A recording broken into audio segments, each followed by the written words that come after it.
Mulai? Ya, tafadhol. Ya, Bismillah. Bismillah. Assalamualaikum warahmatullahi wabarakatuh. Waalaikumsalam warahmatullahi wabarakatuh.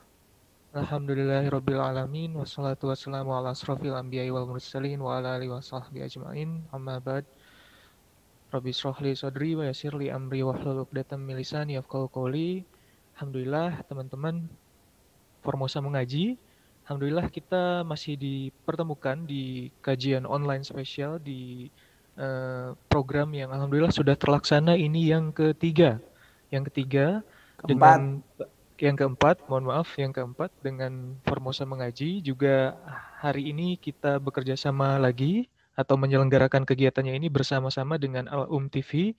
Lalu insya Allah selama 1 jam 30 menit ke depan kami kita di sini akan coba membahas mengenai kajian dengan topik menjadi Muslim ideal bersama Ustadz Dr. Agus Hasan Basori LC MAG, yaitu beliau adalah pengasuh pesantren dan mudir Ma'had Ali Al-Aimah. Jadi insya Allah selama beberapa waktu ke depan kita akan memulai kajiannya tentang menjadi Muslim ideal. Jadi teman-teman ideal mungkin dari segi KBBI yang sangat familiar untuk kita semua adalah ada sesuatu yang memang sangat sesuai atau sesuai dengan yang dicita-citakan atau yang diangan-angankan atau dikehendaki. Nah, jadi apa sih memang kiat-kiat mungkin nantinya yang akan dibahas untuk bagaimana memang kita bisa menjadi seorang muslim yang ideal, yang sesuai dengan yang dicita-citakan, yang sesuai dengan yang diperintahkan.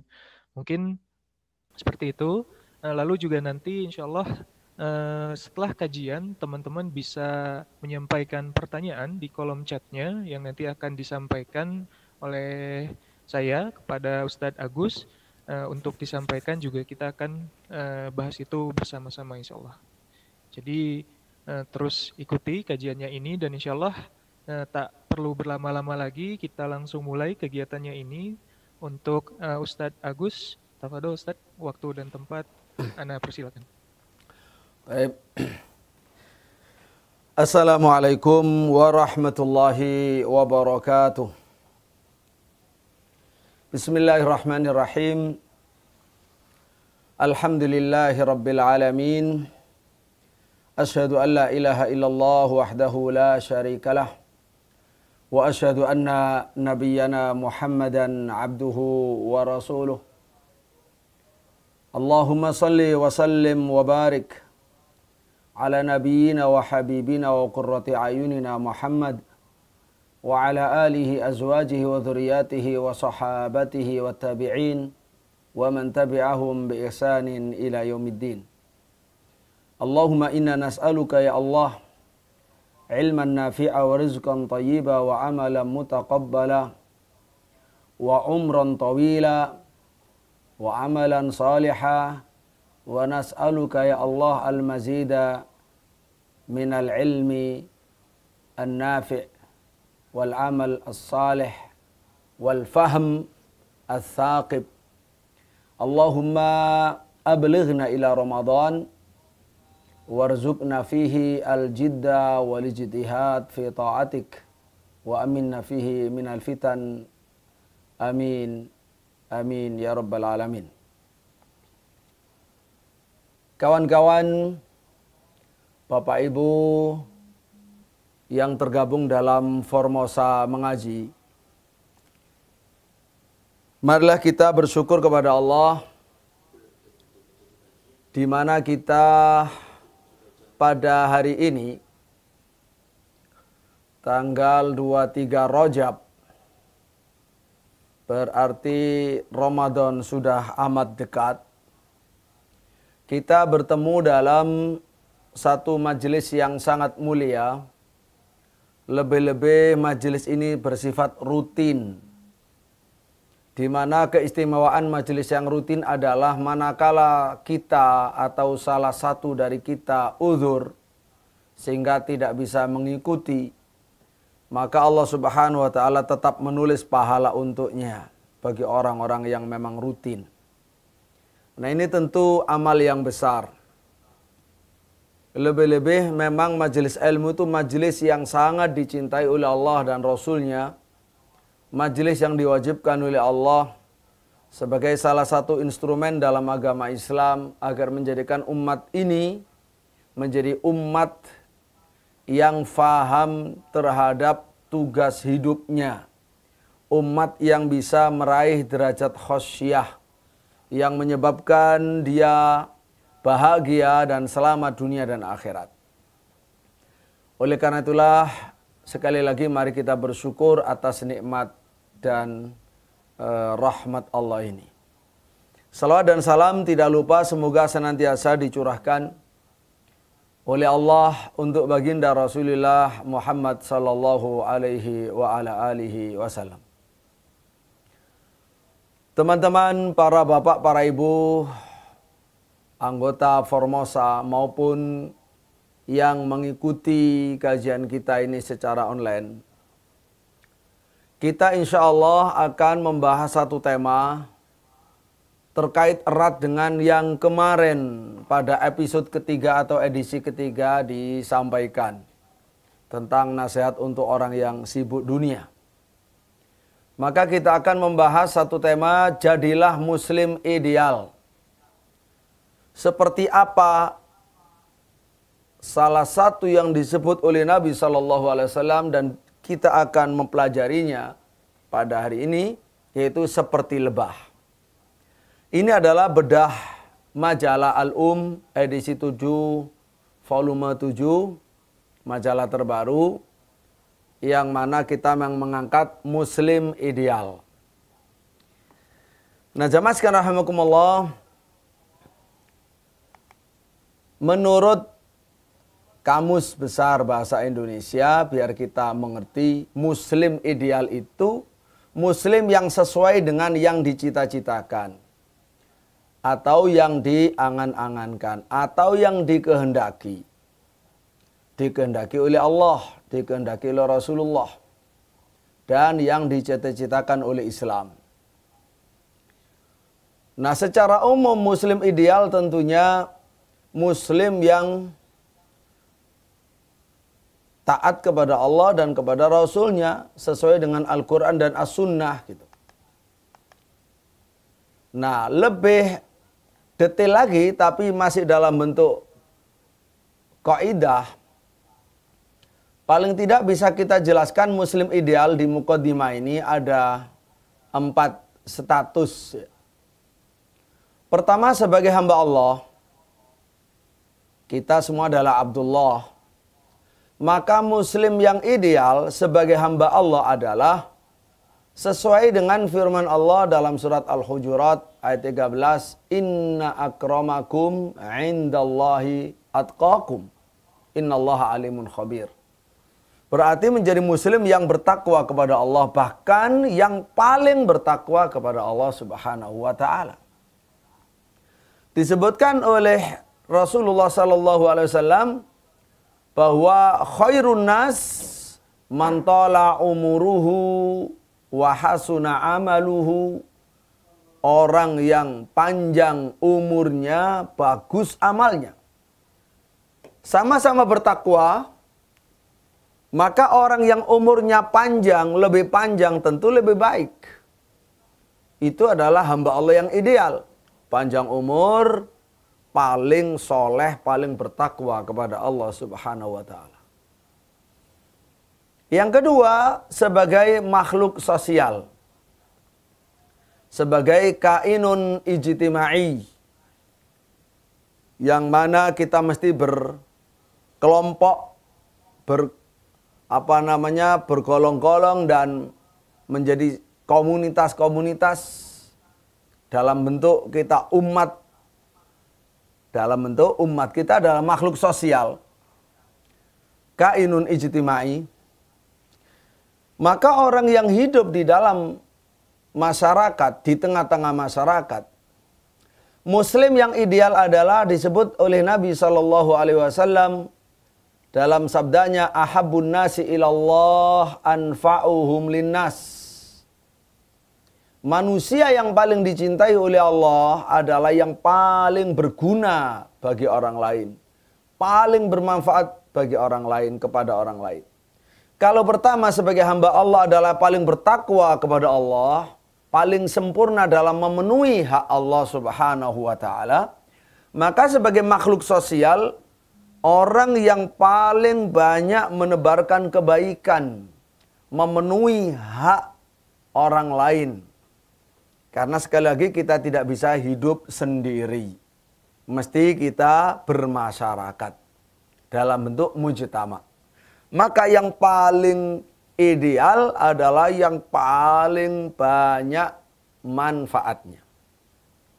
Sehingga disebutkan oleh Nabi Shallallahu Alaihi Wasallam, ya, dia membantu orang yang kesulitan, memberikan kelonggaran kepada orang yang mengalami kesulitan, membayarkan hutang orang yang dililit hutang, atau memberikan makan untuk mengusir lapar, atau untuk hajat apa saja yang saudaranya tidak mampu memenuhinya kecuali dengan bantuan orang lain. Maka yang membantu ini adalah yang paling dicintai oleh Allah Subhanahu wa taala, sampai dikatakan oleh Nabi sallallahu alaihi wasallam memberi kemanfaatan untuk saudaranya, berjalan untuk membantu hajat saudaranya, lebih aku cintai, kata Nabi, daripada aku iktikaf di masjid Nabi, di Masjid Nabawi, masjidku ini selama 1 bulan penuh. Ya, wala an amsi ma'a akhin li fi hajah ahabbu ilayya min an a'takif fi hadzal masjid, ay masjidin Nabi sallallahu alaihi wasallam syahran.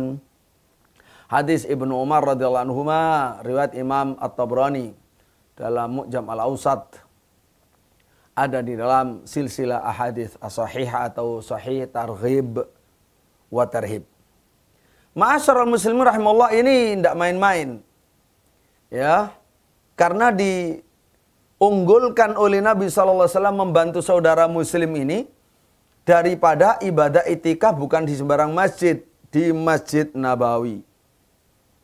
Di Masjid Nabawi, di mana sekali sholat dalam itikaf itu, sholatnya saja sama dengan lebih baik daripada 1000 kali sholat di masjid yang lain. Itu 1 bulan. Ma'asyiral muslimin rahimahullah, baik. Jadi tentu itu muslim ideal. Pertama, atqakum lillah, ditambah dengan atwaluhum umron, umurnya paling panjang. Kemudian sebagai makhluk sosialnya adalah anfa'uhum linnas. Yang ketiga, sebagai umat Nabi Muhammad sallallahu alaihi wasallam, sebagai umat bukan hanya bermasyarakat, tetapi masyarakat yang mewarisi Nabi sallallahu alaihi wasallam, umat Nabi Muhammad sallallahu alaihi wasallam. Maka muslim yang ideal sebagai umat Nabi Muhammad sallallahu alaihi wasallam yang disebut dengan umat risalah adalah kuntum khaira ummatin ukhrijat linnas. Yaitu kita menjadi para dai yang aktif di dalam berdakwah, mengajak masyarakat kepada agama Islam. Kita memerintahkan yang baik, melarang mencegah dari yang mungkar, dan dengan keimanan yang kuat. Ya. Yang pertama atqakum sudah kita laksanakan, tetapi yang ketiga ini kita menjadi dai. Menjadi para ustadz, menjadi dai, menjadi ulama, menjadi ya kiai, menjadi masyayikh, menjadi ahli ilmu. Yang tugasnya ahli ilmu beserta timnya, beserta para pendukungnya, beserta orang-orang baik yang ingin ikut serta di dalam pahala berdakwah ini, yaitu selalu ta'muruna bil ma'ruf wa tanhauna 'anil munkar wa tu'minuna billah. Sehingga harus menjadi khaira ummah. Ukurannya khaira umat bukan umat yang paling banyak income per kapitanya, bukan. Tetapi umat yang aktif di dalam menyelamatkan manusia, aktif dalam melaksanakan misi dakwah Islam, dakwah tauhid. Ini termasuk yang ideal. Muslim ideal sebagai bagian dari umat Nabi Muhammad sallallahu alaihi wasallam. Yang keempat, sebagai khalifah di bumi. Karena kita manusia, Nabi Adam dan Bani Adam diciptakan di bumi sebagai khalifah. Maka yang paling ideal adalah kita ikut serta menjadi pemakmur bumi, pembangun peradaban di bumi. Bukan sekedar berdakwah dan taklim, tapi memakmurkan bumi dengan segala sesuatu yang diridai oleh Allah Subhanahu wa taala. Sesuai dengan firman Allah, "U'budullaha ma lakum min ilahin ghairuh." Wa ansha'akum minal ardi wasta'marakum fiha fastaghfiruh thumma tubu ilaih inna rabbi qaribum mujib. Sembahlah Allah, kalian tidak memiliki sesembahan lain selain Allah. Dialah Allah yang menciptakan kalian dari bumi, lalu kalian diberi kesempatan hidup di bumi untuk menjadi pemakmur bumi. Maka banyaklah istighfar kepada Allah, kemudian bertobatlah kepada Allah. Sesungguhnya Allah adalah dekat dan maha menjawab doa. Lebih jelas di dalam hadis Nabi SAW, hadis Muslim dari Abu Sa'id Al-Khudri radhiyallahu an, Rasulullah SAW bersabda, "Inna dunya hulwatun khadirah. Wa inna allaha mustakhlifakum fiha wa inna allaha mustakhlifukum fiha fayanzuru kaifa ta'malun fattaqud dunya wattaqun nisa." Inna dunya hulwatun khadirah. Sesungguhnya dunia ini manis dan hijau. Jadi manis dan hijau, sangat menarik, sangat mempesona. Wa innallaha mustakhlifukum fiha. Allah Subhanahu wa taala menjadikan kamu sebagai khalifah di dalamnya. Umat makhluk yang selalu berganti dari satu generasi ke generasi yang lain. Yang kepemimpinannya bisa diwariskan, ilmunya bisa diwariskan, peradabannya bisa diwariskan untuk dikembangkan. Itulah fungsinya, itulah bedanya manusia dengan hewan. Ya, kita menjadi khalifah, menjadi pemimpin, menggantikan pemimpin sebelumnya. Dan kita akan digantikan oleh pemimpin penerus kita. Begitu seterusnya. Dan ilmu yang kita dapat, akumulasi ilmu bisa diwariskan. Pikiran-pikiran bisa diwariskan. Lalu mereka generasi berikutnya bisa mengembangkan. Nah, ini penting. Kita sebagai khalifah yang tugasnya memakmurkan bumi, tentu di situ ada penerapan undang-undang, penerapan aturan. Di situ ada mahkamah, ada hukum, menegakkan keadilan. Fayanzur kaifa ta'malun, maka Allah ingin melihat bagaimana kalian bekerja di bumi. Fattaqud dunya wattaqun nisa, maka hindarkan dua perkara yang banyak menjadikan sebab kehancuran peradaban sebelumnya atau pemerintah-pemerintah sebelumnya, yaitu dunia dan wanita. Dunia dan wanita. Fattaqud dunya. Karena umat yang berstatus sebagai khalifah, yang sukses, dia bekerja itu untuk perjuangan, untuk misi, ya, untuk sebuah ideologi, untuk sebuah cita-cita yang luhur. Bukan sekedar uang. Kalau uang bekerja, bukan pejuang. Ya, pemimpin itu bukan pekerja. Pemimpin itu adalah berjuang. Mengayomi rakyatnya, membangun bangsanya. Itu diantara yang menjadikan penghalang adalah fitnah dunia dan fitnah wanita. Fattaqud dunya wattaqun nisa. Hadis Muslim. Di dalam surat Asy-Syura dijelaskan bahwa tugas khalifah di bumi adalah an aqimud dina wala tatafarraqu fi. Tegakkan agama Allah dan janganlah kalian bercerai-berai. Tidak boleh bercerai-berai. Dan tujuannya menegakkan agama, Bukan menegakkan dunia, menegakkan agama. Membangun peradaban sesuai dengan agama yang diridhai oleh Allah Subhanahu wa taala. Membentuk bangsa yang beradab. Dulu sudah kita bahas, ya, indahnya manusia beradab. Itu menegakkan agama. Itulah muslim ideal, ya, dasar-dasarnya ada 4 pilar tadi, ada 4 status. Baik, kita lanjut.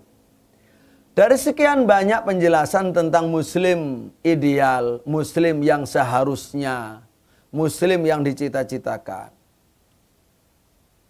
ada satu penjelasan melalui tamtsil, berbentuk tamtsil.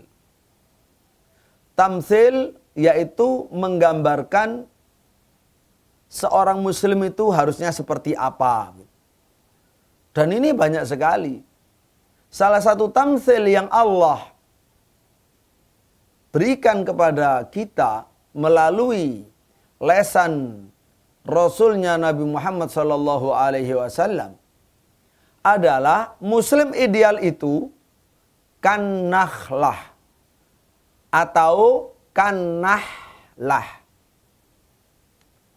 Muslim ideal itu seperti nakhlah dengan kha mu'jamah yang bertitik kha.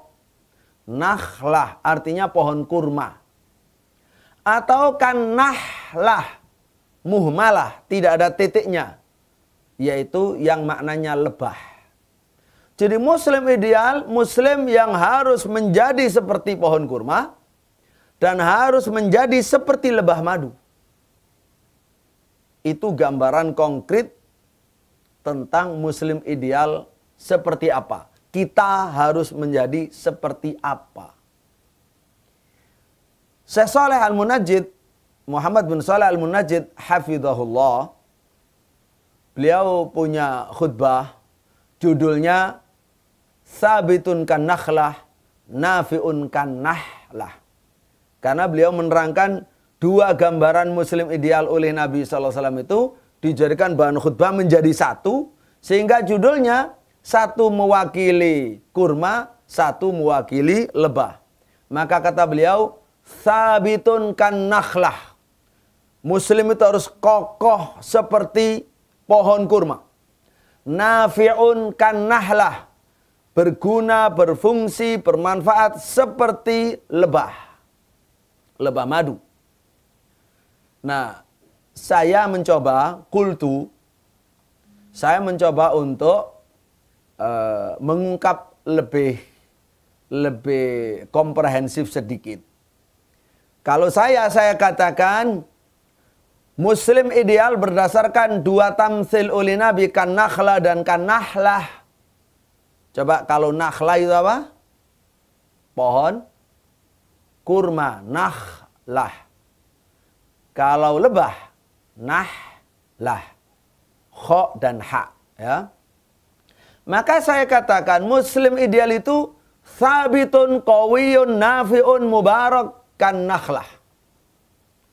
Wajtima'iyun ra'i'un wa tayyibun sani'un mubarak kan nahlah. Itu insya Allah lebih komprehensif.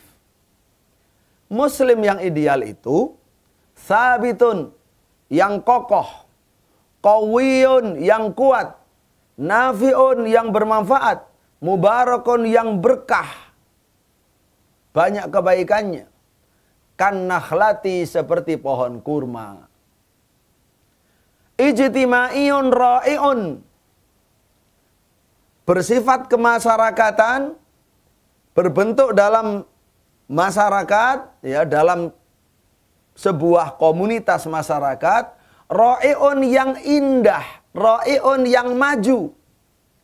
Jadi menjadi komunitas yang maju, masyarakat yang maju, yang elok, masyarakat yang indah. Thayyibun sani', masyarakat yang baik. Semuanya serba halal, ya, yang baik. Soni'un, yang produsen. Dia produktif dan produsen, muntij. Mubarakun, banyak kebaikannya. Kan nahlah, seperti lebah madu. Ini insya Allah lebih mewakili dari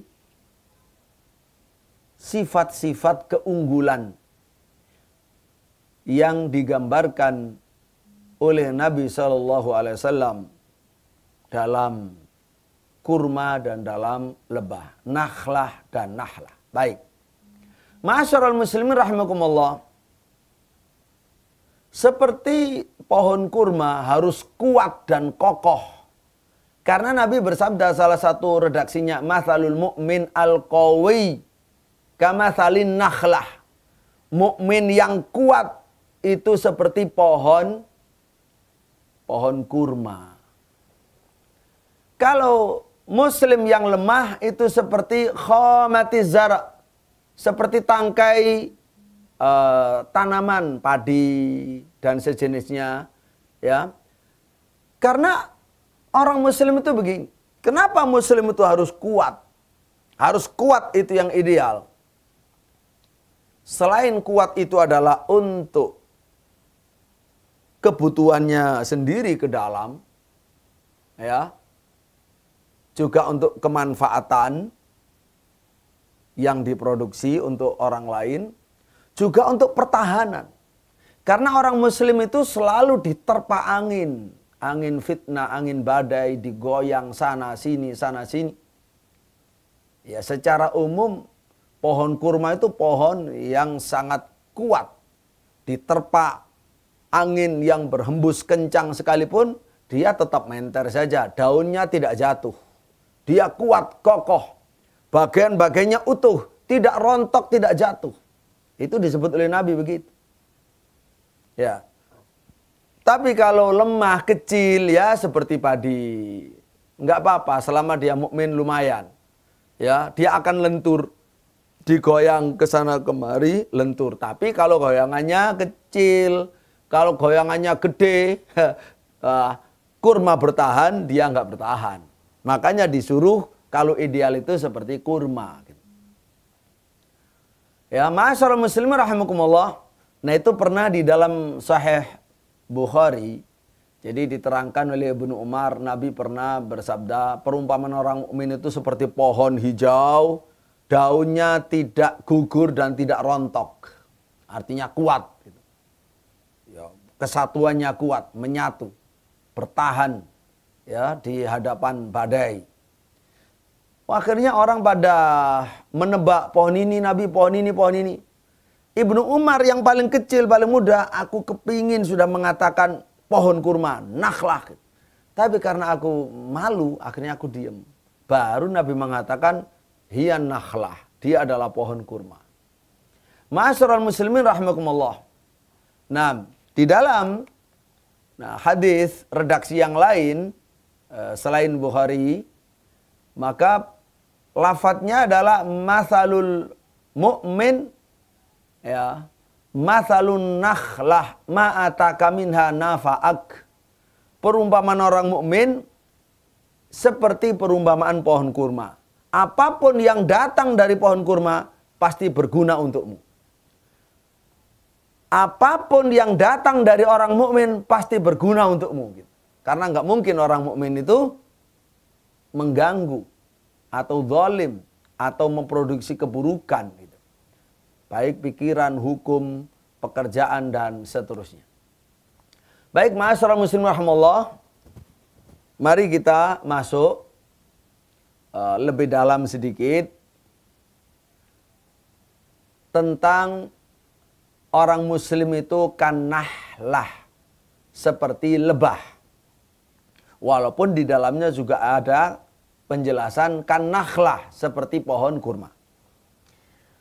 Kita baca dari surat An-Nahl ayat 68-69. A'udzubillahi minasyaitonirrajim. Mohon diperhatikan ini penting. Karena ini termasuk kajian tadabbur Quran. Kajian tadabbur Al-Quran. Kajian yang sangat tinggi. Karena berkaitan dengan Al-Quran dan tadabbur Al-Quran yang memang diperintah oleh Allah. Lebih dari sekedar membaca. A'udzubillahi minasyaitonirrajim. Wa auha rabbuka ila nahli anittakhidhi minal jibali buyuta wa minas syajari wa mimma ya'rishun. Thumma kuli min kulli thamarat fasluki subula rabbiki dhulula yakhruju min butuniha syarabun mukhtalifun alwanuh fihi shifaa'un linnas. Inna fi dzalika laayatan liqaumin yatafakkarun. Wa auha rabbuka, dan Tuhanmu mewahyukan ila nahli, kepada lebah, anittakhidhi, buatlah hai lebah, minal jibali buyuta, sarang-sarang di bukit-bukit, di gunung-gunung, wa minas syajari, dan di pohon-pohon kayu, wa mimma ya'rishun, dan di tempat-tempat yang dibikin manusia. Tsumma kuli, kemudian makanlah, min kulli tsamarati, dari tiap-tiap buah, dari macam-macam buah. Fasluki subula rabbiki dzulula, tempuhlah jalan Tuhanmu yang telah dimudahkan untukmu.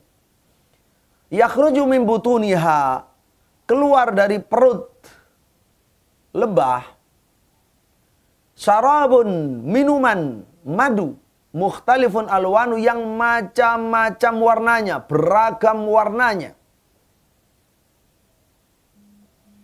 Fihi syifa'ul linnas, yang di dalam madu itu terdapat obat kesembuhan bagi manusia.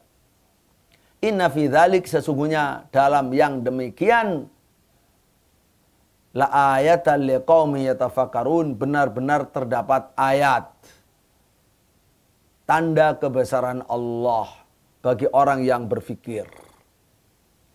Ma'asyiral muslimin rahimakumullah.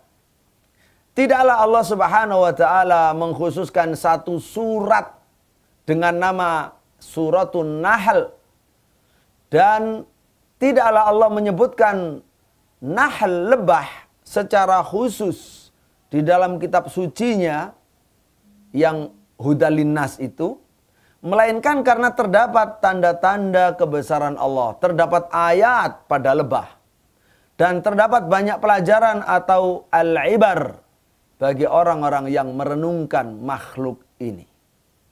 Jadi ada ayat, ada ibar. Kemudian surat An-Nahl ini kalau kita perhatikan ternyata secara khusus membahas nikmat-nikmat Allah. Yang pesannya adalah mengenalkan kepada manusia bahwa ada yang namanya Allah Al-Mun'im. Allah zat yang maha memberi nikmat. Nikmat itu bukan dari sekedar alam, ya, hadir di alam, diciptakan oleh alam. Wah, itu kan dahriyin, itu orang-orang sebagian dari orang kafirun, jenisnya adalah kaum dahriyun yang tidak mengakui adanya Allah sang pencipta. Ya, sehingga semuanya dikaitkan dengan alam. Padahal semua nikmat ini dari Allah Subhanahu wa taala. Di situ Allah mewajibkan agar manusia mengenal Allah, mensyukuri Allah, dan menyembah Allah, dan memberi peringatan kepada manusia, awas jangan sampai kufur nikmat. Apalagi kufur mun'im, kufur kepada nikmat Allah atau kufur kepada yang memberi nikmat, yaitu Allah Subhanahu wa taala. Ma'asyiral muslimin rahimakumullah, al-ayat wal ibar yang diperuntukkan oleh Allah bagi orang yang berakal, ya. Jadi ayat-ayat dan ibar diperuntukkan bagi orang-orang yang berakal dan menggunakan nazar atau nalar dalam bahasa Jawanya, bahasa Indonesianya. Karena itu kajian ini sekali lagi termasuk bagian daripada tafakkur fi makhluqatillah, yaitu lebah, dan termasuk tadzakkur billah, mengingat-ingat Allah Subhanahu wa taala. Ma'asyiral muslimin rahimahullah, adapun tentang madu lebah secara khusus, Allah sudah menyebutkan fihi syifaun linnas. Ini adalah hak, wajib kita imani dan wajib kita perhatian dengan minuman yang namanya madu. Mari kita perhatikan salah satu fakta yang disabdakan oleh Nabi SAW, diriwayatkan oleh Abu Sa'id Al-Khudri.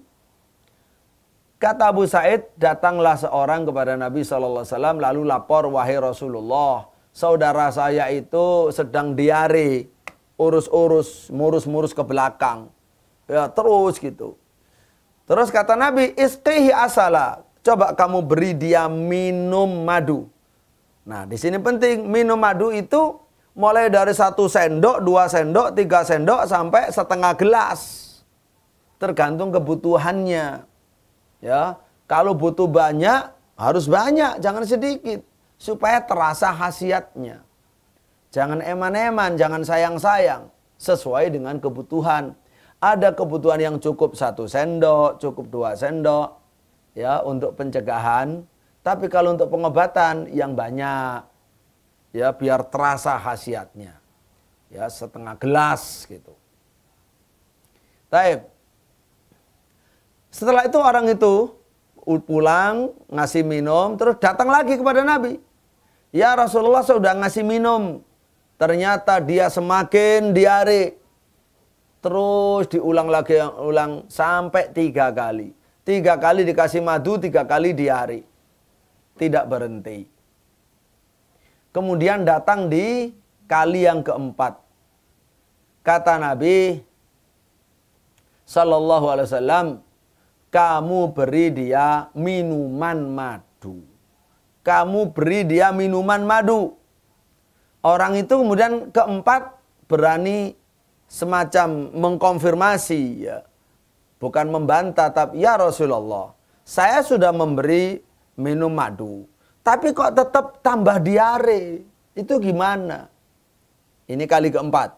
Maka Nabi mengatakan, shadaqallah wa kadzaba batnu akhik. Allah maha benar, perutnya saudaramu lah. Ini yang berbohong ini. Perutnya saudaramu ini. Kalau firman Allah benar, sabda Rasulullah benar. Ya, karena memang firman Allah fihi syifa'un linnas. Dan Nabi mengimani itu, lalu mengajarkannya dan mempraktekannya. Akhirnya pulang sudah, karena dia beriman. Kali keempat sudah dimantapkan kembali oleh Nabi. Diberi lagi yang keempat kali minuman madu. Subhanallah, lalu sembuh di kali yang keempat itu. Hadis Bukhari Muslim. Ma'asyiral muslimin rahimakumullah, ya. Jadi kita wajib yakin keimanan dalam agama tentang manfaatnya madu.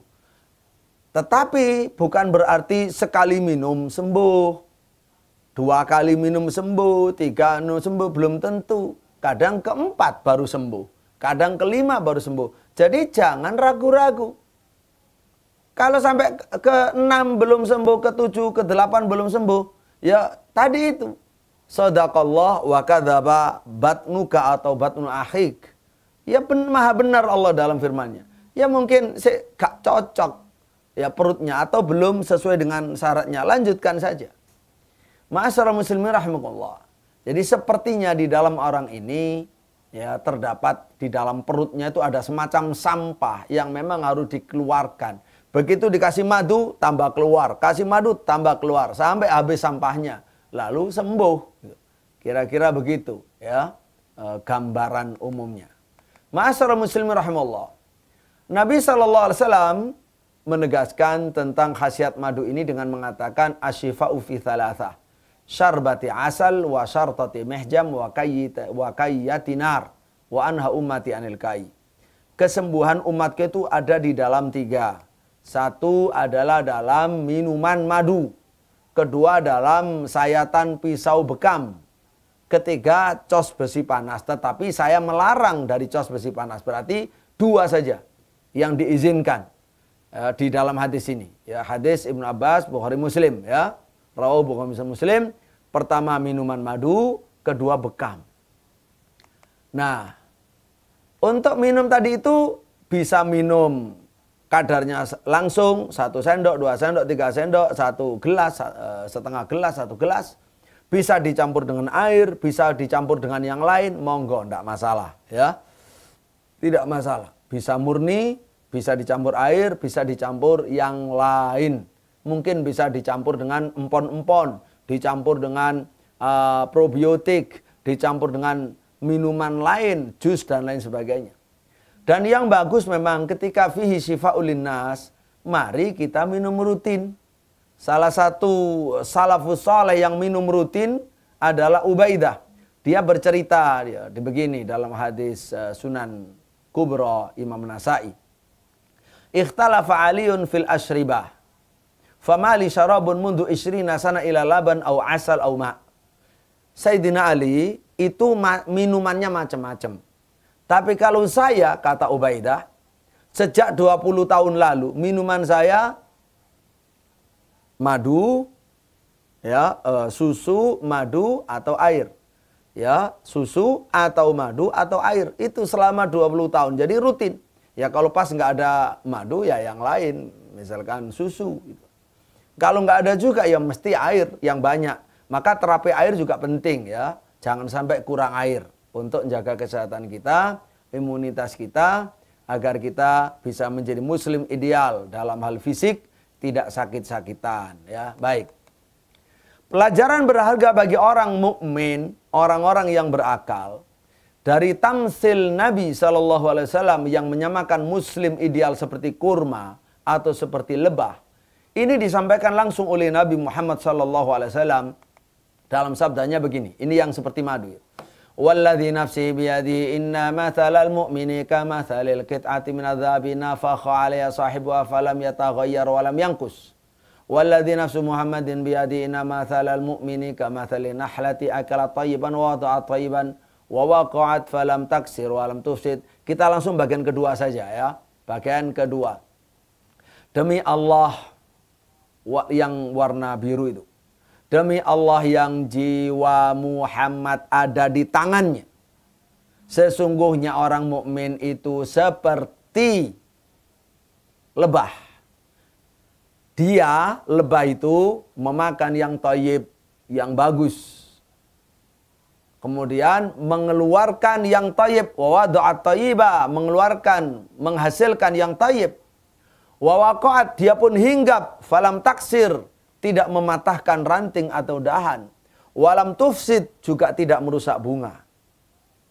Jadi ada 4 sifat yang langsung disebut oleh Nabi SAW. Hadis ini riwayat Imam Ahmad dan disahihkan oleh Syekh Ahmad Syakir, juga ada di Amsal Al-Hadis ya. Amsal Al-Hadis namanya Abu Syekh ya, Abu Asy-Syaikh. Baik.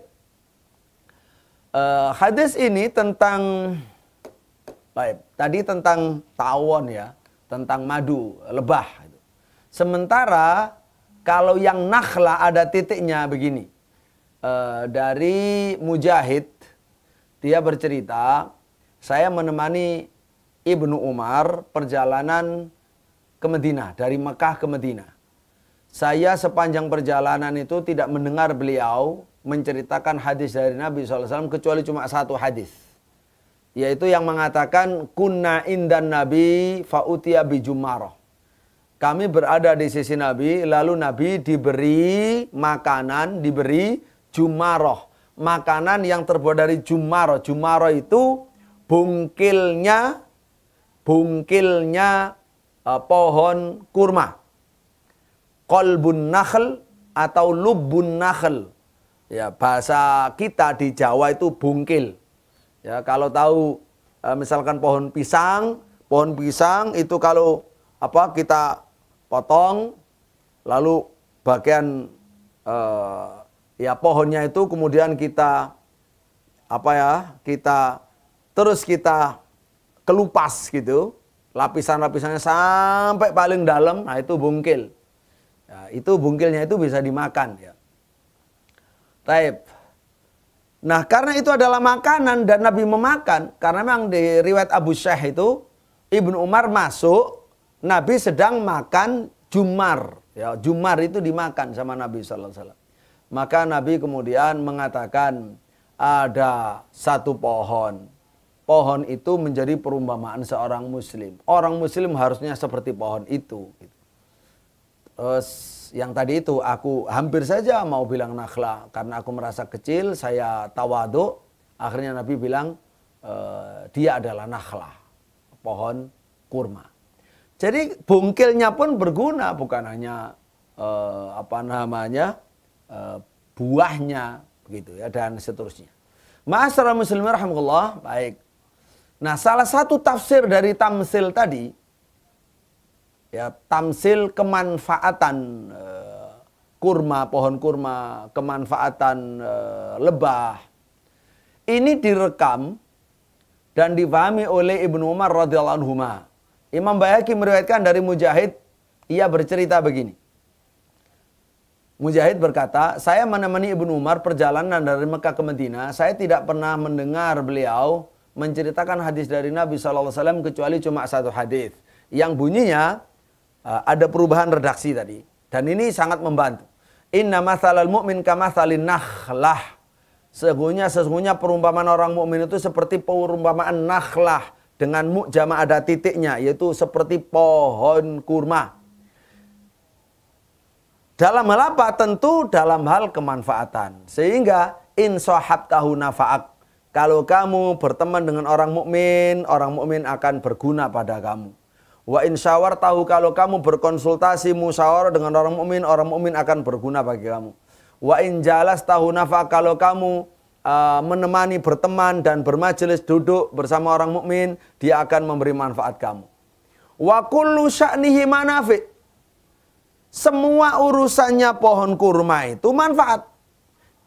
Semua urusannya orang mukmin itu manfaat. Wa kadzalika nakhlah kullu sya'niha manafi. Semua urusannya pohon kurma itu manfaat. Ya, pohonnya, bungkilnya, dahannya, daunnya, bunganya, buahnya, semuanya manfaat. Nah, ini luar biasa. Jadi tasbih orang mukmin dengan nakhlah karena kemanfaatan. Sama tadi tasbih mukmin, tasbih itu penyerupaan ya. Penyerupaan, tamsil, pengumpamaan orang muslim dengan lebah juga karena manfaatnya. Baik. Ada yang meriwayatkan itu sahih semua. Ada riwayat tapi ini agak dhaif. Nah, di situ mulai rawinya ragu-ragu. Mathalul mukmin ya mathalun nakhlah awin nahlah. Orang mukmin itu seperti kurma atau seperti lebah? Ya, kalau yang benar kan kurma kalau di hadis ini, konteks ini ya. Dua-duanya memang sahih, seperti kurma, seperti lebah itu sahih semua.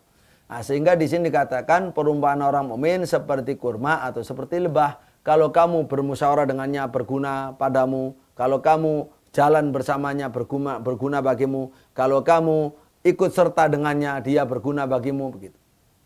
Walhasil Nabi SAW kembali kepada hadis awal yang kita sebut, mathalul mu'min mathalun nakhlah ma'ataka minha nafa'ak. Apapun yang datang dari kurma kepada kamu manfaat. Apapun yang datang dari orang mukmin manfaat. Jadi ma'asyiral muslimin rahimahullah, termasuk soal keberkahan. Kata Al-Hafidz Ibnu Hajar, keberkahan yang ada pada pohon kurma ada pada orang mukmin, ya. Yang ada pada lebah ada pada orang mukmin, tentunya sama ya.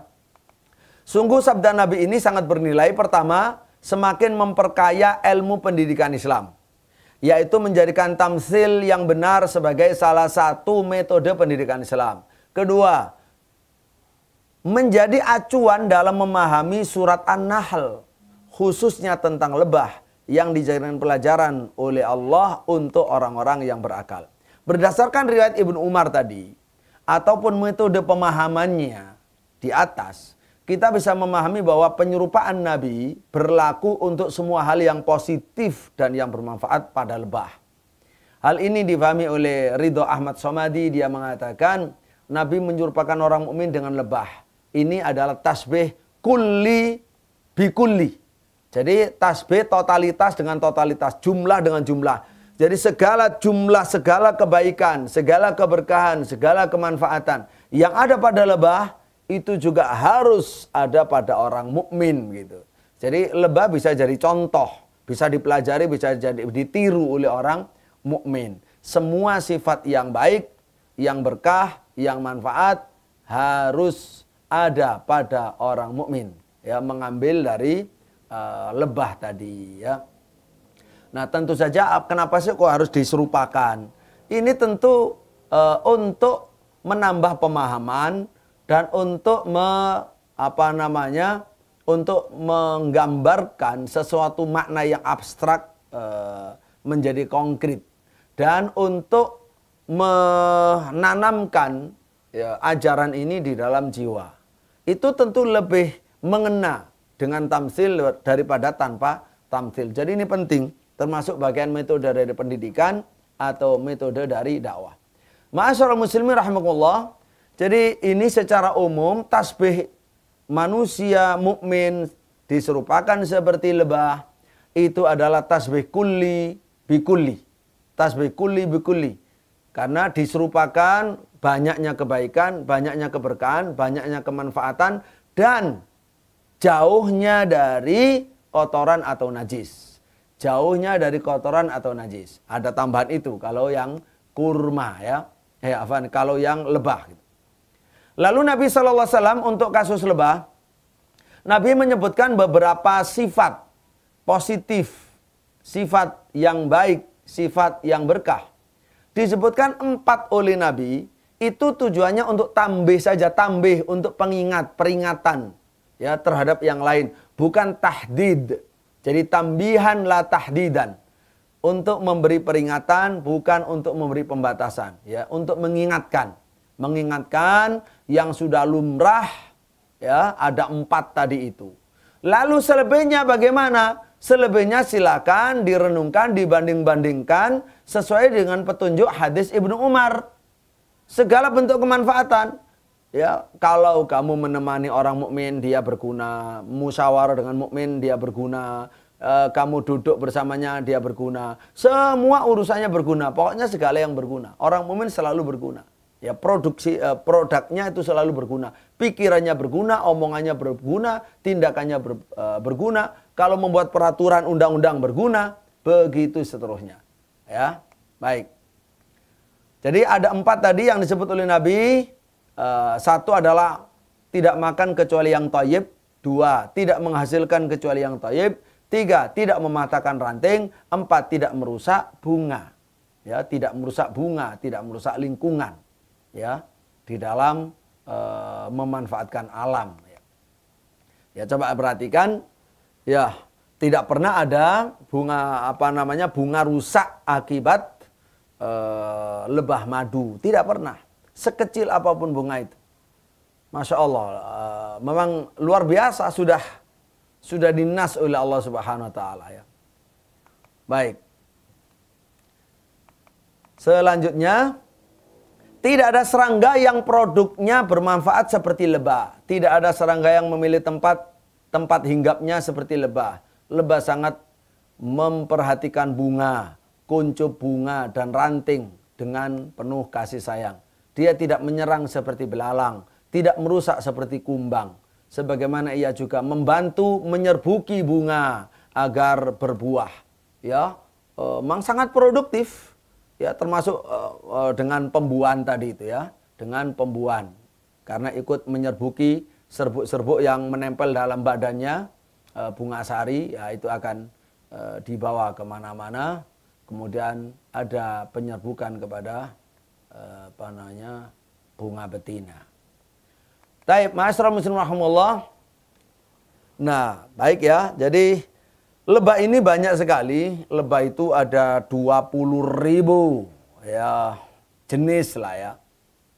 Tetapi ada genus Apis, yaitu kelompok lebah yang menghasilkan madu. Ada sekitar 9 jenis lah yang diketahui menghasilkan madu ya. Dan lebah madu ini termasuk contoh yang paling baik bagi kehidupan sosial yang maju dan produktif. Itulah saya katakan bahwa orang muslim itu harus ijtima'iyun ra'i.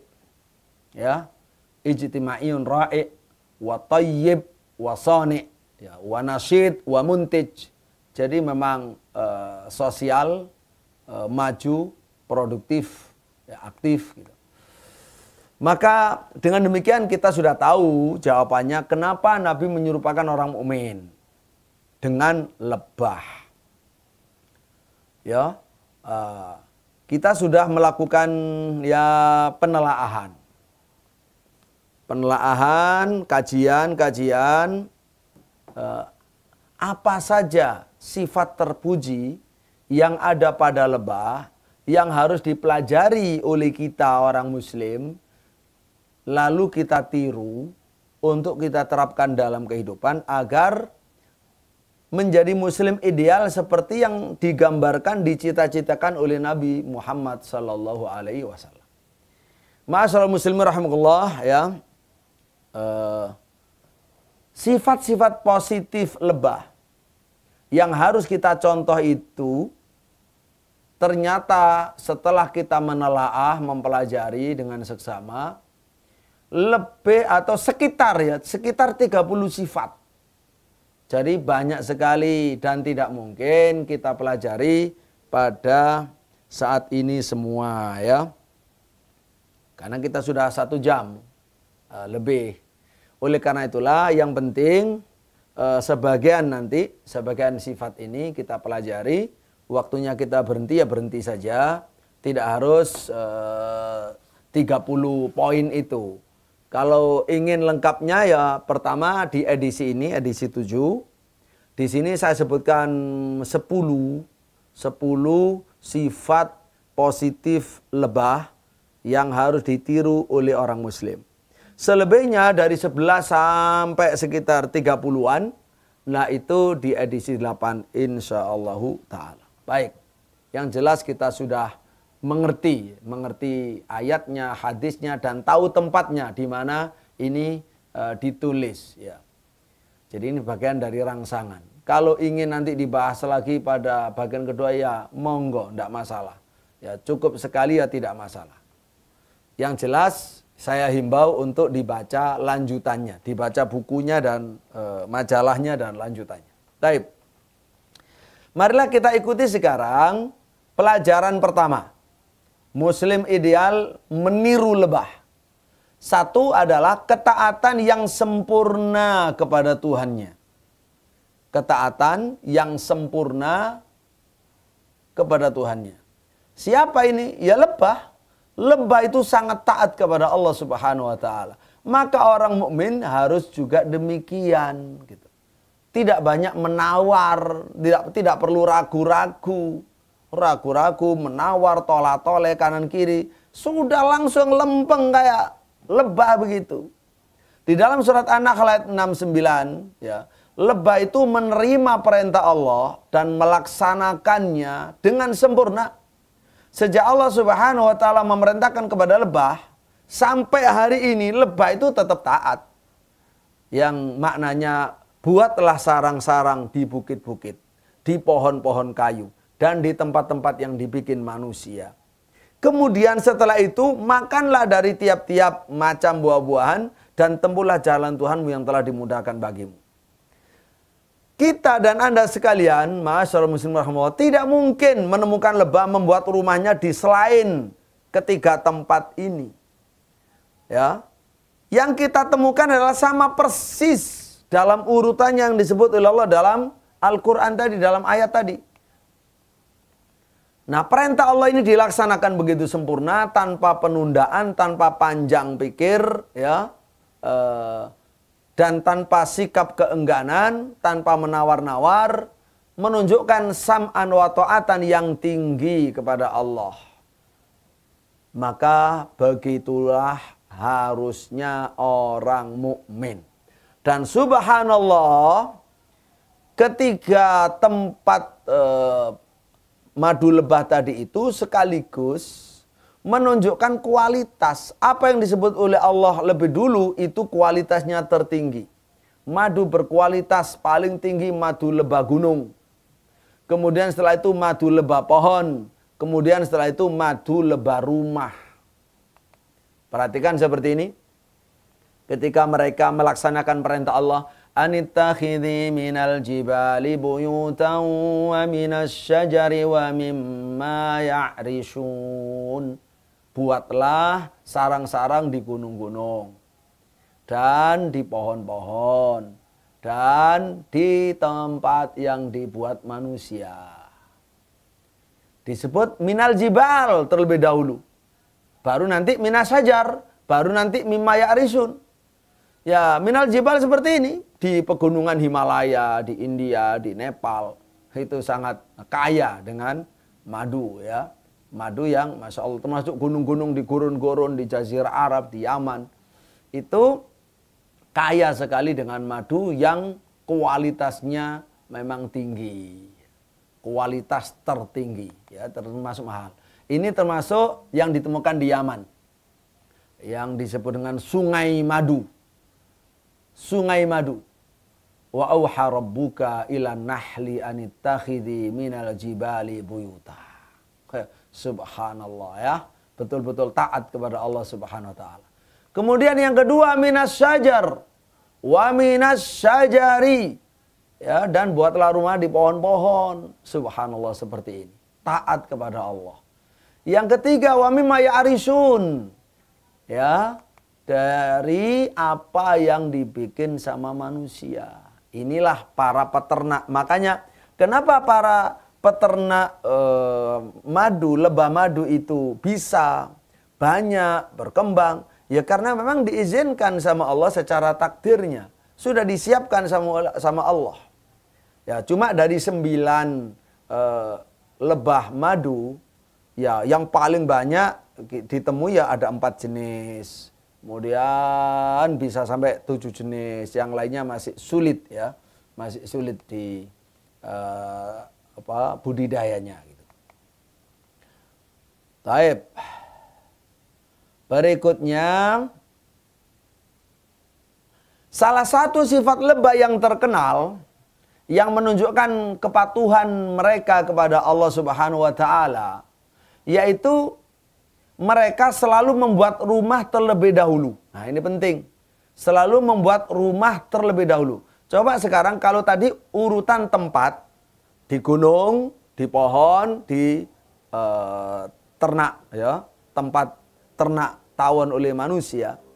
Dari sisi urutan, mana yang lebih dahulu, membuat rumah atau makan? Allah menyebut buat rumah dulu. Selesai buat rumah baru makan. Subhanallah. Ketika Allah berfirman, Anittakhidhi minal jibali buyutan wa minasyajari wa mimma ya'rishun. Itu buatlah rumah. Kemudian ada kata-kata Thumma kuli min kulli thamarati fasluki subula rabbiki dhulula. Kemudian makanlah. Jadi bikin rumah dulu baru makan. Maka lebah itu sangat patuh kepada Allah. Membuat rumah dulu sebelum mencari makanan di alam yang terbuka. Untuk memilih macam-macam. Kan fasluki subula rabbik. Ya dhulula. Jika mereka sudah menemukan tempat yang cocok, maka mereka membangun rumah dulu. Kemudian setelah selesai, mereka keluar dari rumah-rumah itu untuk mencari rezeki di alam terbuka. Dan memakan dari semua buah-buahan. Ada yang mereka milih khusus satu jenis bunga. Kalau cukup jumlahnya. Kalau tidak cukup biasanya ditambahi dengan bunga yang lain. Sehingga warna madunya berbeda, rasanya berbeda, khasiatnya berbeda, begitu ya. Taib. Nah, di sini di alam terbuka, ini penting sekali soal taat kepada Tuhannya nih. Di alam terbuka yang menjadi sasarannya, mungkin bermil-mil jauhnya dari rumahnya, dari sarangnya. Namun, ketaatannya kepada Allah membuatnya tidak peduli dengan jauhnya jarak yang ditempuh dan banyaknya kesulitan. Tetap dilaksanakan. Maka begitu seharusnya mukmin sejati seperti lebah tidak boleh berpikir panjang dalam melaksanakan perintah Allah. Dia harus yakin atas dasar keyakinan itulah dia bergerak, dia bekerja dan hatinya terpaut dengan Allah tawakal. Selagi itu diperintah oleh Allah, maka lanjut, laksanakan. Seperti Nabi Ibrahim. Seperti Nabi Ibrahim, disuruh meletakkan anaknya, istri dan anak yang masih bayi di Mekah. Ya, di gurun, ya masih padang. Di tempat tandus, tidak ada siapa-siapa. Udah lillahi ta'ala. Ya, disuruh nyembelih anaknya melalui mimpi. Begitu seterusnya. Orang mukmin sudah jangan ragu-ragu. Ya, langsung begitu ini perintah Allah dan Rasul, yakini dan laksanakan. Yakini dan contoh misalkan dalam bab menikah nih. Ini contoh prakteknya. Dalam bab menikah, sering orang itu nikah ditunda-tunda walaupun dia sudah berminat untuk menikah, hanya alasannya masih fakir. Padahal Allah sudah berjanji di dalam surat Nur ayat 32 misalnya, wa ankihul ayama minkum was-salihina min ibadikum wa imaikum iyakunu fuqara'a yughnihimullahu min fadlih wallahu wasi'un alim. Iyakunu fuqara, kalau mereka itu melarat, yughnihimullahu min fadlih, Allah akan mencukupi mereka dari karunia-Nya. Kan wa ankihul ayama minkum was-salihin ibadikum wa imaikum. Kamu nikahkan wanita yang orang-orang yang belum punya pasangan, ya, dari kalian itu, dan juga orang-orang yang budak, laki, perempuan yang soleh, nikahkan. Kalau mereka melarat akan dicukupi sama Allah. Nah, kalau sudah minat menikah, ada pasangan, sudah tawakal, bismillah. Tidak perlu banyak mikir gitu ya. Apalagi terus sampai menunda, itu nggak baik. Begitu pula di dalam bertobat, meninggalkan sesuatu yang haram, pekerjaan yang haram, barang haram, jasa haram. Tinggalkan saja lillahi ta'ala. Orang kerja di riba, orang kerja di judi, orang kerja di miras, orang kerja di narkoba, orang kerja di yang haramkan oleh Allah Subhanahu wa taala, di prostitusi dan seterusnya, maka silahkan tinggalkan karena Allah. Pasti Allah ngasih gantinya yang lebih baik. Karena Nabi bersabda, "Ma taraka 'abdun lillahi amran la yatruku illa lah illa awadahullahu ma huwa khairun lah." Tidaklah seorang hamba meninggalkan satu perkara karena Allah, dia tidak meninggalkannya kecuali karena Allah, melainkan Allah menggantinya dengan yang lebih baik. Nah, begitu pula yang ditetapkan Allah dalam surat Al-Ahzab ayat 36. Wa ma kana lil mu'minin wala mu'minatin idza qadallahu wa rasuluhu amran ayyakuna lahumul khiyaratu min amrihim wa may ya'sillaha wa rasulahu faqad dhalla dhalalan mubina.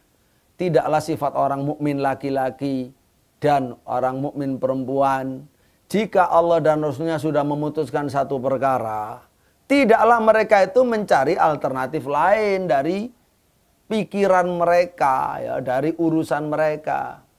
Tidak mencari alternatif lain. Karena orang mukmin selalu sami'na wa ata'na. Nah, ini penting. Nah, itu kedua. Pertama, kita ambil dua saja ya. Biar ada waktu, ini sudah 10:20. Kedua, sifatnya lebah. Yang harus kita tiru adalah lebah itu aktif dan dinamis dalam kebaikan tadi. Maka seorang mukmin harus aktif dan dinamis dalam kebaikan. Lebah itu menghabiskan hidupnya dalam gerakan dan aktivitas terus-menerus, bergerak ya, dari yang baik kepada yang baik, dari yang baik kepada yang baik. Pokoknya semuanya yang baik, yang thayyib, yang thayyib, yang thayyib.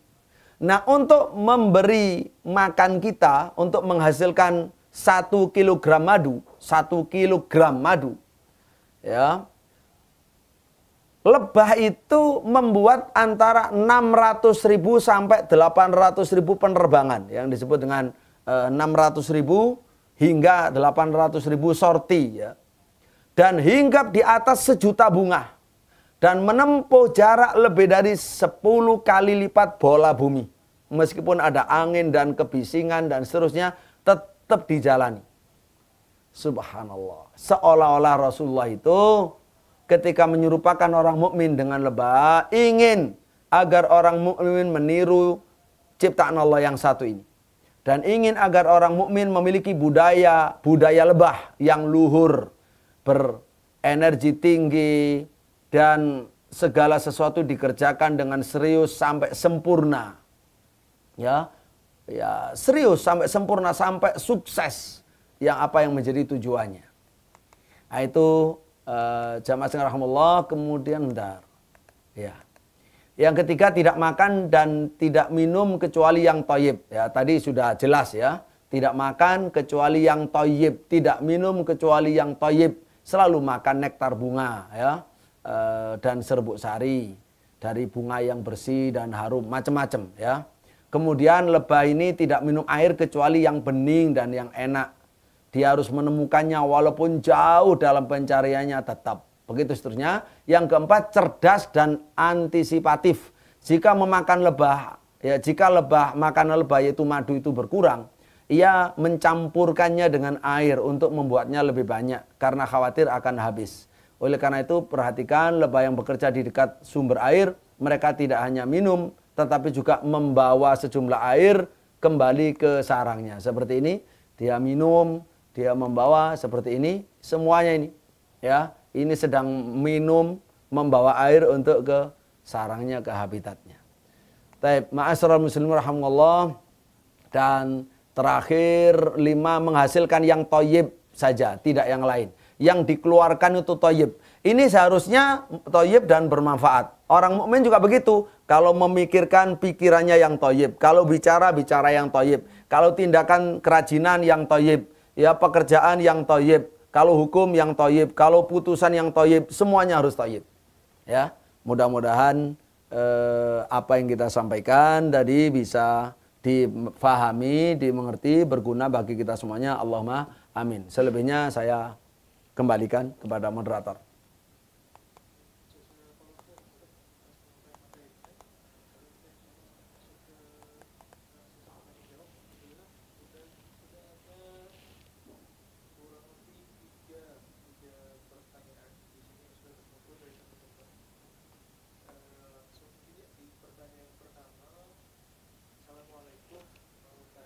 Waalaikumsalam warahmatullahi wabarakatuh.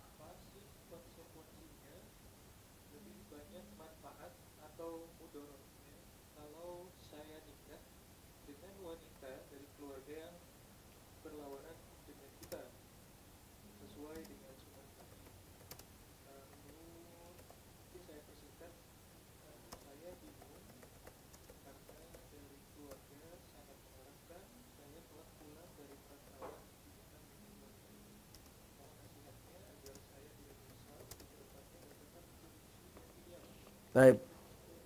Baik, barakallahu fikum. Ya langsung saya jawab. Yang pertama ya. Soal nikah ini soal yang krusial ya, yang menjadi persimpangan jalan kita, menentukan masa depan kita dan anak-anak kita. Karena itu butuh sekali mengikuti petunjuk Rasulullah SAW. Petunjuk Nabi itu menikah itu wajib sekufu, wajib yang setara. Karena yang setara itu akan menjadikan mudah untuk cocok, jodoh, berkah, bahagia dunia akhirat. Termasuk anak yang sehat, dzurriyyah yang solihah. Yang dimaksud oleh Nabi SAW itu adalah sekufu, setara yang bersifat wajib. Ada juga yang bersifat anjuran atau sunnah. Yang bersifat wajib adalah agama. Agama itu adalah pemahaman dan praktek. Kemudian kedua akhlak. Jadi agamanya harus sama-sama bagus. Pemahaman agamanya jangan berbeda. Ya. Yang satu ketika dia itu semangatnya ingin taat Allah, ingin meniru Rasulullah SAW, ingin mengikuti para ulama, gitu kan. Yang satu biasa-biasa saja, udahlah jadi Islam biasa-biasalah dengan budaya sama yang lain kan juga banyak, bukan sendirian kita misalkan. Ini agak sulit. Ya mungkin akan bilang, nanti gampang akan kita ajari. Tidak semudah itu. Memang mudah mengucapkannya, tapi tidak semudah itu ya. Biasanya yang mudah itu kalau dia memang jahil basit. Kalau orang itu tidak tahu dengan ketidaktahuan yang sederhana, di mana tidak tahu karena faktor belum pernah berkesempatan untuk belajar, sehingga kalau diajari dia akan manut. Nah, itu mudah.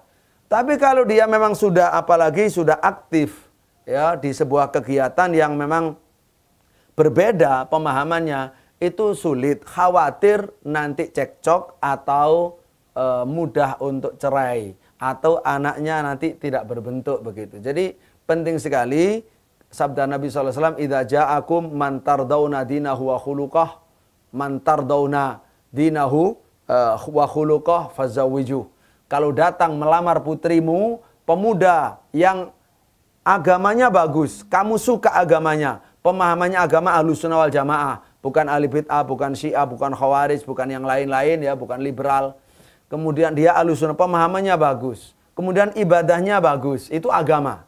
Ya, keyakinan dan ibadah. Berarti kan pemahaman meliputi keyakinannya lalu ibadahnya. Kemudian kamu juga ridho dengan akhlaknya. Akhlak itu bawaannya, perilakunya, tutur katanya, sikapnya, sopan santunnya. Kalau kamu suka itu sudah kamu nikahkan. Jangan melihat materi, jangan melihat pekerjaan. Ya, harusnya seperti itu. Begitu pula laki-laki memilih perempuan juga fadfar bidzatid din taribat yadak. Yaitu pilihlah wanita yang punya agama. Seperti tadi persis. Pemahamannya, ibadahnya, akhlaknya. Ya, kalau tidak kamu akan menyesal, kamu akan hina. Jadi mohon ini diperjuangkan betul. Ya, butuh butuh memahami calon yang diusulkan keluarga siapa. Kalau memang nggak sekufu, bisa musyawarah dengan matang dengan keluarga. Karena itu menentukan nasib sampean, ya. Dan kalau kita bisa meyakinkan, memahamkan orang tua, pasti manut juga orang tua. Orang tua kan berpikir untuk kebaikan anaknya, tidak mungkin tidak. Mungkin waktu itu menurut dia ini baik. Setelah diskusi dengan anaknya ternyata malah nggak baik. Justru tidak membahagiakan anaknya. Jadi itu penting begitu, silakan konsultasi supaya bisa lebih detail untuk menghadapi orang tuanya. Baik, begitu ya. Fadal, kedua.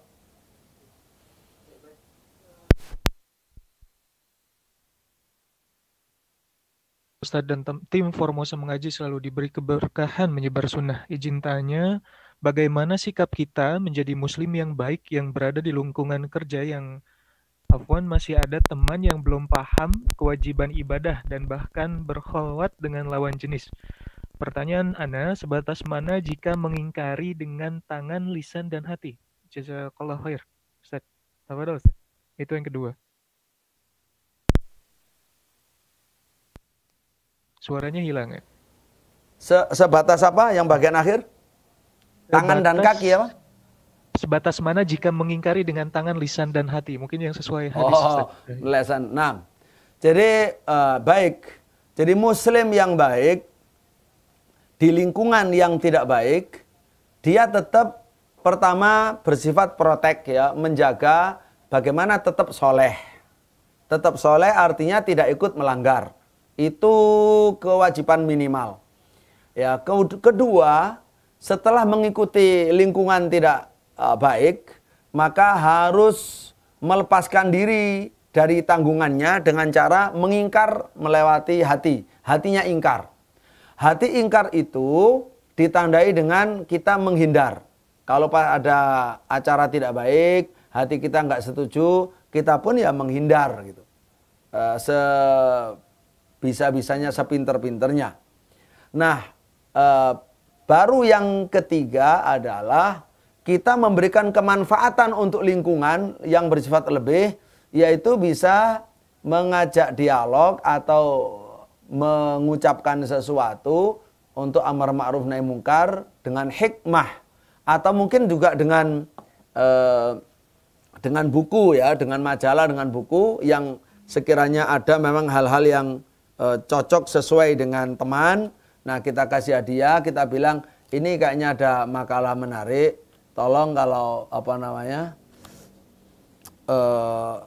cari waktu untuk bisa membacanya, fadal. Kalau sampean tertarik bawa aja ya. Kalau sampean tertarik bawa aja. Insya Allah ada banyak makalah di dalamnya yang bermanfaat. Jadi yang jelas seperti apalah, kita dengan teman ada mukadimah yang bagus, lalu kita kasih hadiah. Supaya ada proses perbaikan. Karena perbaikan itu tidak mungkin ada kalau tidak ada aksi-aksi, usaha-usaha. Selain itu yang keempat adalah doa. Tidak mengecilkan doa kepada Allah untuk diri kita, untuk saudara kita, sahabat kita, termasuk doa hidayah. Agar dibuka hatinya bisa bisa lapang menerima Islam, menerima kebenaran dari Allah dan Rasulnya sallallahu alaihi wasallam. Nah, sudah, setelah itu tawakal kepada Allah, jadi apapun hasilnya tidak perlu kita bersedih.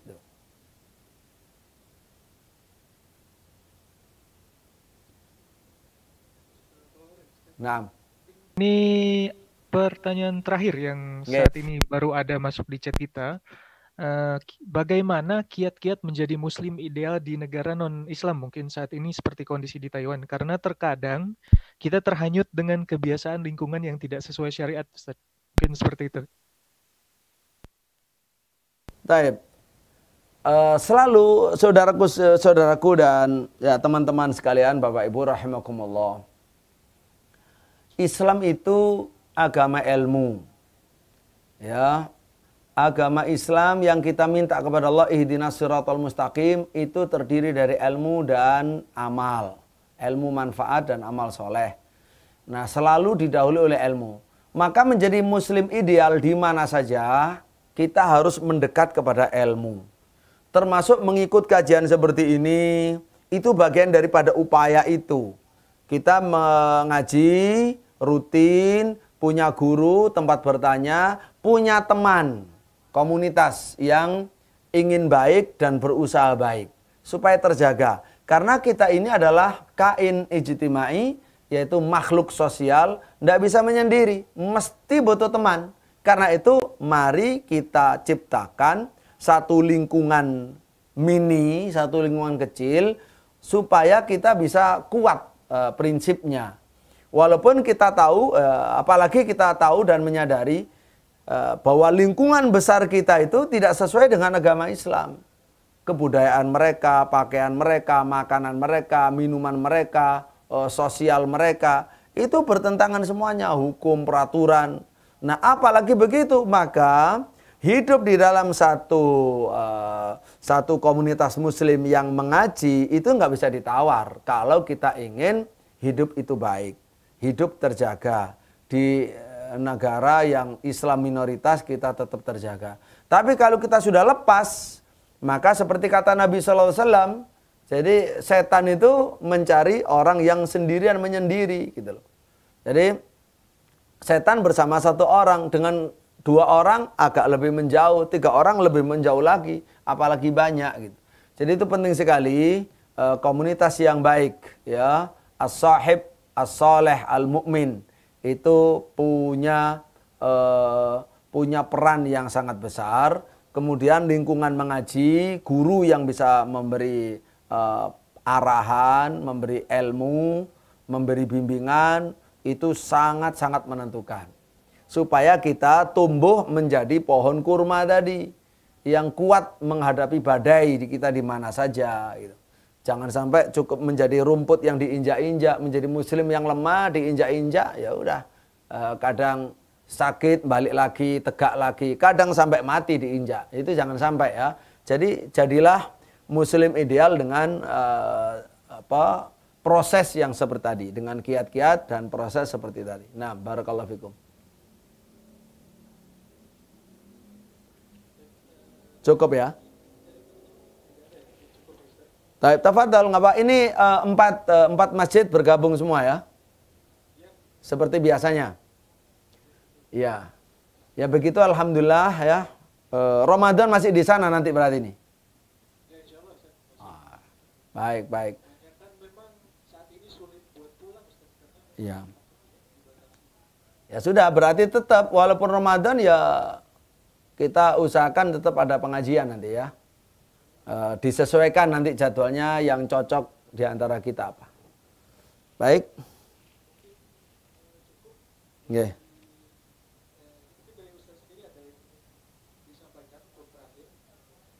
Oh iya. Ya, alhamdulillah tadi itu sudah saya sampaikan sebagian tema begitu penting sehingga saya harap ya sisa makalahnya bisa juga difahami, apalagi sampai 30 pelajaran ya. Supaya kita bisa mengetahui gambaran menjadi muslim ideal itu apa. Itu kalau kita ingin mempelajari yang muslim ideal seperti lebah. banyak penjelasan yang lain Muslim ideal berdasarkan langsung Quran, Sunnah, berdasarkan sirah Nabi, banyak versi lah ya. Itu salah satu versi yang juga penting. Nah, yang kedua, alhamdulillah ini buku kita yang baru sudah terbit ya. Buku Waktu Subuh secara Syariah, Astronomi dan Empiris. Ini yang revisi paling lengkap. Ini diberi pengantar sama Profesor Dr. Haji Tono Saksono dan Profesor Dr. Kiai Haji Ahmad Zahra ya, dan lain-lain itu. Nah, ini penting, mungkin kapan lah gimana caranya bisa ikut mengakses gitu. Nah, artinya pesan saya berarti untuk kalau bisa, kalau teman-teman yang mengadakan sholat sendiri untuk subuhnya nanti ya jangan keburu-buru lah. Jangan keburu-buru, dikenali dulu jadwal subuh yang dilakukan di sana azannya itu berapa derajat. Apakah 20 derajat, apakah 18 derajat di Taiwan ya.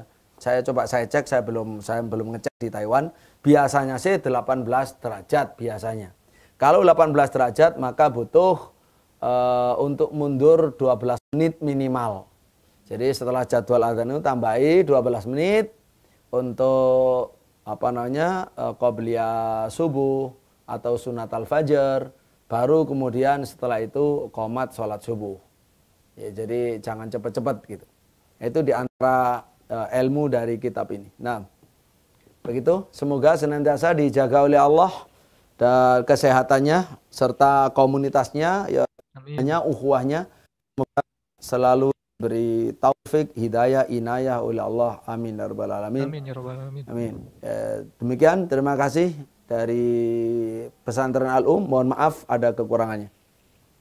Baik. Nah, jazakallah khair Ustaz, juga teman-teman dari Formosa Mengaji juga Al-Um TV. Alhamdulillah kegiatan kajian Formosa Mengaji online spesial kali ini dengan tema menjadi Muslim ideal telah selesai. Juga jangan lupa insya Allah kegiatan ini selalu diadakan di setiap bulannya, di awal bulan seperti itu. Mungkin nanti bisa terus cari informasinya di beberapa media sosial dari Formosa Mengaji, di Facebook, lalu ada di Instagramnya, dan jangan lupa nanti ikuti kegiatan-kegiatan kami seperti itu. Lalu jangan lupa ketika nantinya teman-teman melihat ada rekaman mungkin dari Facebook, dari media sosialnya, mungkin bisa di-share juga untuk menyebarkan taklim kita hari ini, sehingga nanti pergerakan dakwah kita, sarana mengingatkan kita semakin tersebar luas untuk teman-teman yang belum bisa hadir di pagi hari ini. Ya, mungkin seperti itu. Sekali lagi jazakumullah khair untuk teman-teman yang sudah bergabung di sini, terkhusus teman-teman Formosa Mengaji juga Al-Um TV yang sama-sama melaksanakan kegiatan ini. Akhir kata, alhamdulillah, astagfirullah, subhanakallahumma wabihamdika, asyhadu an la ilaha illa anta, astaghfiruka wa atubu ilaik. Ya,